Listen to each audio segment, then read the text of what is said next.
반갑습니다. 대한민국에서 가장 차갑고 날카로운 시선으로 경제의 진실을 읽어드리는 지금 경제학입니다. 여러분, 지금 우리가 타고 있는 이 대한민국이라는 이름의 거대한 크루즈선이 어디로 가고 있는지 혹시 한 번이라도 진지하게 생각해 보신 적 있으신가요? 네, 겉으로 보기엔 참 화려합니다. 세계 10위권의 경제 대국, 전 세계가 열광하는 K컬처, 그리고 북한군과 불과 40km 떨어진 접경지임에도 세계에서 가장 안전하다는 요새 도시 서울의 마천루까지 말이죠. 하지만 이 눈부신 조명 뒤에서 지금 이 배의 밑바닥에는 아주 커다란 구멍이 뚫려 물이 차오르고 있습니다. 바로 침몰이 전조현상입니다. 오늘 우리는 그 누구도 입 밖으로 내기 꺼려 하지만 이미 우리 코앞까지 다가온 대한민국의 냉혹한 현실에 대해 아주 깊고 생생하게 파헤쳐 보려고 합니다. 자, 마음 단단히 먹으세요. 이제부터가 진짜 본 게임입니다. 우리가 가장 먼저 마주해야 할 불편한 진실은 바로 인구라는 엔진의 정지입니다. 여러분, 골든타임이라는 말 들어보셨죠? 어떤 사건을 해결할 수 있는 마지막 기회 말입니다. 그런데 안타깝게도 대한민국은 인구 구조를 회복할 수 있는 그 마지막 골든타임을 이미 놓쳐버렸습니다. 인구는 국가라는 거대한 기계를 돌리는 가장 근본적인 에너지이자 체력입니다. 그런데 지금 그 체력이 바닥을 넘어 마이너스로 치닫고 있죠. 아이들의 울음소리가 그친 지는 이미 오래되었고, 이제는 전국의 초등학교가 하나둘 문을 닫고 있습니다. 이게 단순히 학교가 없어지는 문제일까요? 아닙니다. 이건 우리 사회를 지탱해온 모든 시스템이 도미노처럼 무너질 거라는 공포스러운 신호탄입니다. 가장 먼저 타격을 입는 곳은 어디일까요? 바로 우리의 노후를 책임진다던 사회보장 시스템들입니다. 대표적인 게 국민연금과 건강보험이죠. 자, 상상해보세요. 한 가리에 물을 채워 넣는 사람보다 퍼내는 사람이 훨씬 더 많아지면 어떻게 될까요? 자, 당연히 항아리는 바닥을 드러낼 수밖에 없습니다. 지금 우리의 국민연금이 딱 그 꼴입니다. 젊은 층은 갈수록 줄어드는데 연금을 받아야 할 고령층은 폭발적으로 늘어나고 있습니다. 국가가 약속했으니 어떻게든 주긴 하겠죠. 하지만 그 돈은 어디서 나올까요? 결국 미래 세대의 피와 땀, 즉 엄청난 세금과 건강보험료 인상으로 메울 수밖에 없습니다. 사실상 국가가 합법적으로 걷어가는 보이지 않는 빚이 우리 아이들의 어깨를 짓누르게 될 거라는 얘기입니다.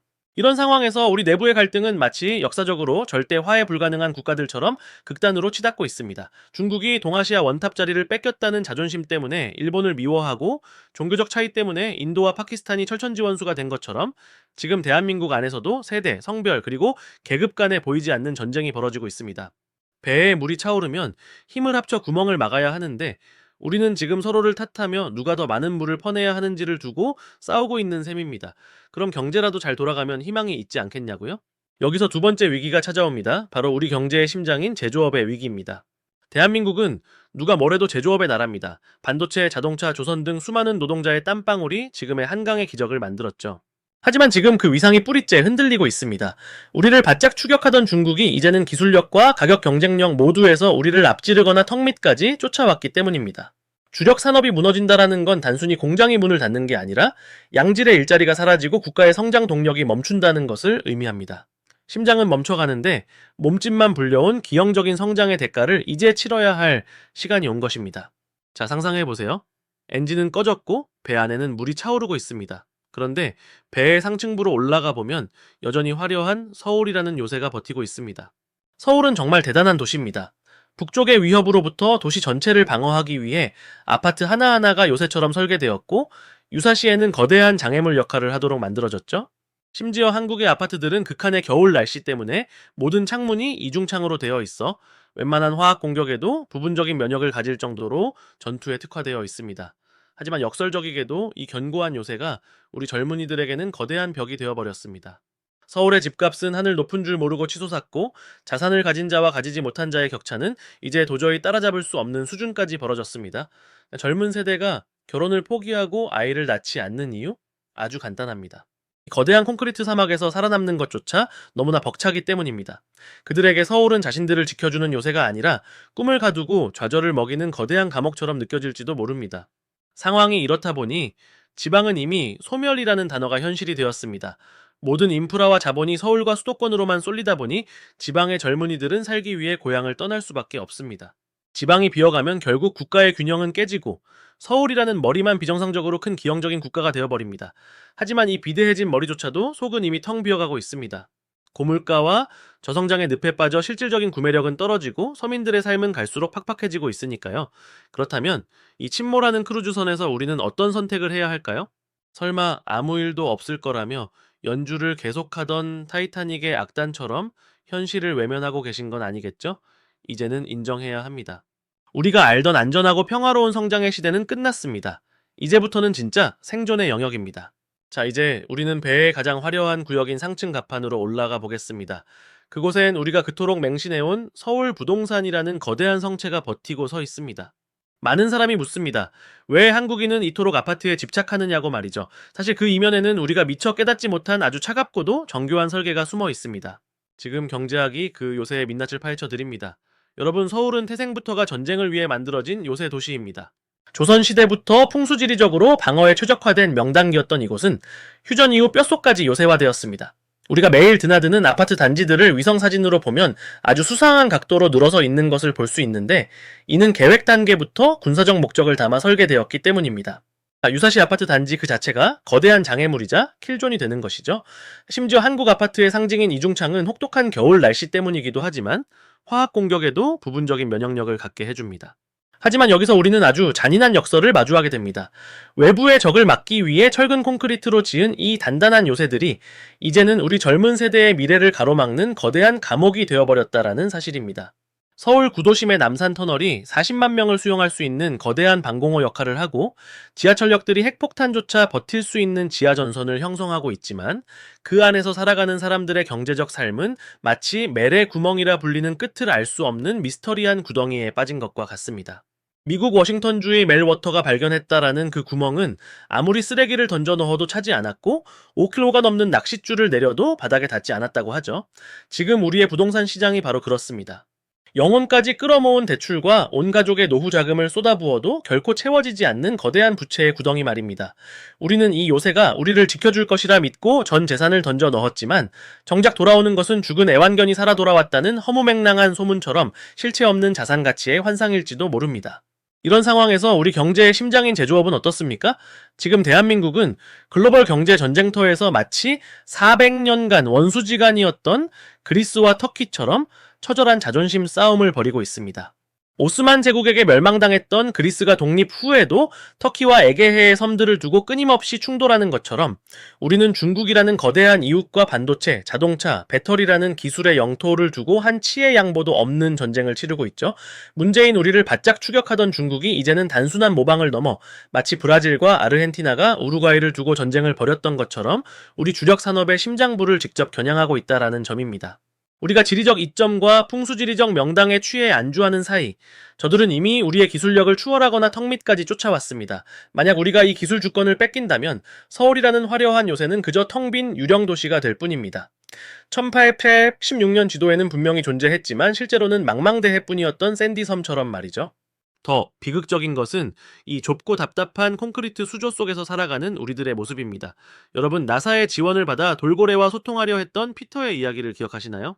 피터는 인간의 언어를 배우고 깊은 교감을 나누었지만 결국 햇빛도 들지 않는 좁은 콘크리트 수조에 갇히자 스스로 숨을 쉬지 않는 길을 택했습니다.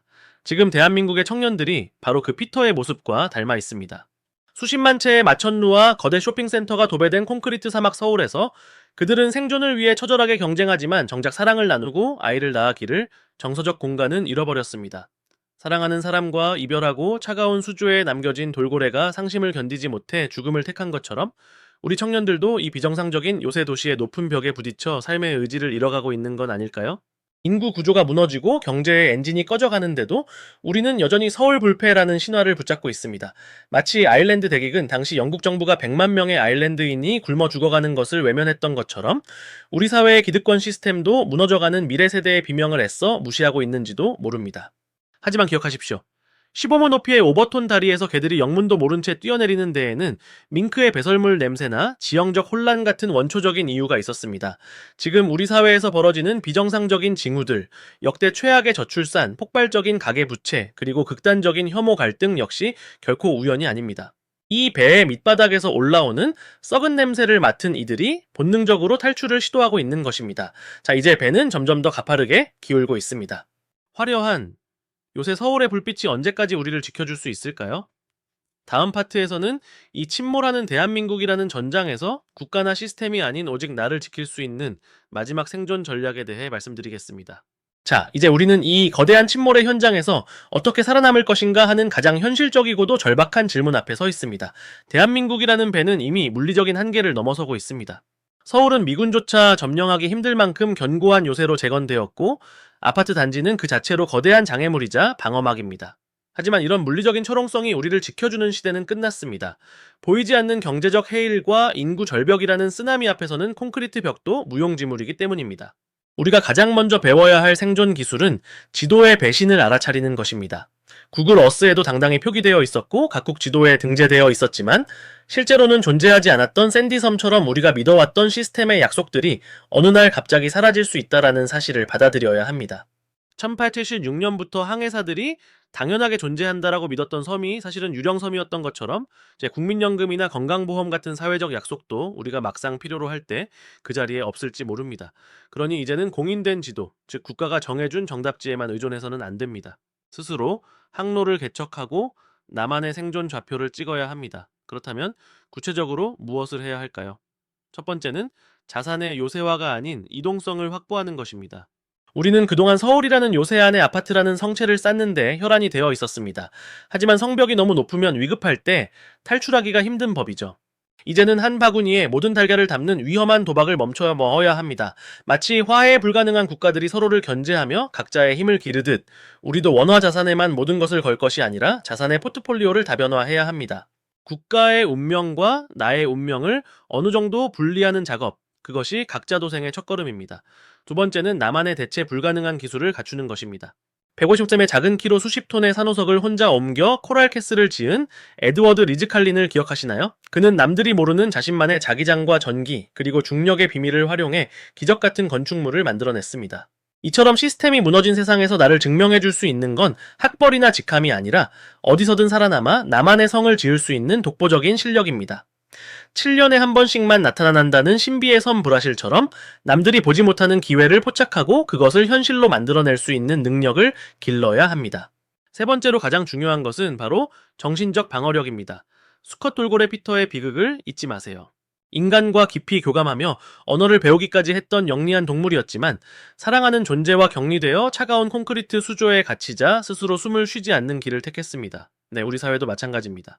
각자 도생의 시대라고 해서 타인과 완전히 단절된 채 고립된다라면 우리도 피터처럼 정신적인 질식사를 면치 못할 것입니다. 국가라는 거대한 시스템은 더 이상 믿을 수 없게 되더라도 마음을 나눌 수 있는 최소한의 공동체와 서로의 구명보트가 되어줄 수 있는 진실한 네트워크는 반드시 유지해야 합니다. 인도의 방가라 마을 입구에는 일몰 이후부터 일출 전까지 출입을 절대 금한다는 표지판이 서 있습니다. 저주받은 마을이라는 괴담 때문이기도 하지만 실제로는 밤이 되면 통제할 수 없는 위험이 도사리고 있기 때문입니다. 지금 대한민국이라는 배에도 해가 저물고 있습니다. 이미 징후는 곳곳에서 나타나고 있습니다. 오버톤 다리에서 개들이 영문도 모른 채 뛰어내리는 것처럼 우리 사회의 약한 고리부터 이미 비정상적인 징후들이 속출하고 있죠. 어둠이 완전히 내려앉은 뒤에 대책 없이 방황하다가는 큰 화를 당할 수 있습니다.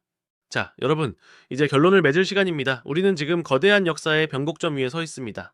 한강의 기적을 만들었던 뜨거운 엔진 소리는 잦아들고 있고 화려했던 요새 서울의 불빛도 조금씩 흐려지고 있습니다. 하지만 기억하세요. 배가 가라앉는다고 해서 모든 승객이 수장되는 것은 아닙니다.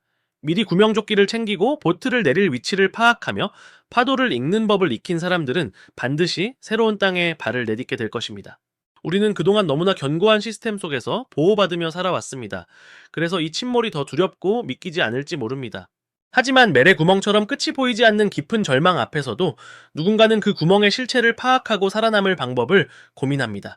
이제 국가라는 거대한 크루즈선에서 내려 여러분만의 작은 돛담배를 띄울 준비를 하십시오. 비바람은 거세겠지만 여러분이 직접 키를 잡고 항해하는 그 길 끝에는 지금까지 보지 못했던 새로운 기회의 대륙이 기다리고 있을지도 모릅니다.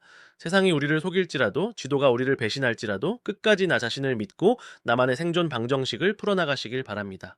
지금 경제학은 여러분이 그 험난한 항해에서 길을 잃지 않도록 앞으로도 가장 날카롭고 진실한 지도를 그려드리겠습니다. 오늘 이 긴 이야기가 여러분의 항해에 작은 등대가 되었기를 진심으로 바랍니다.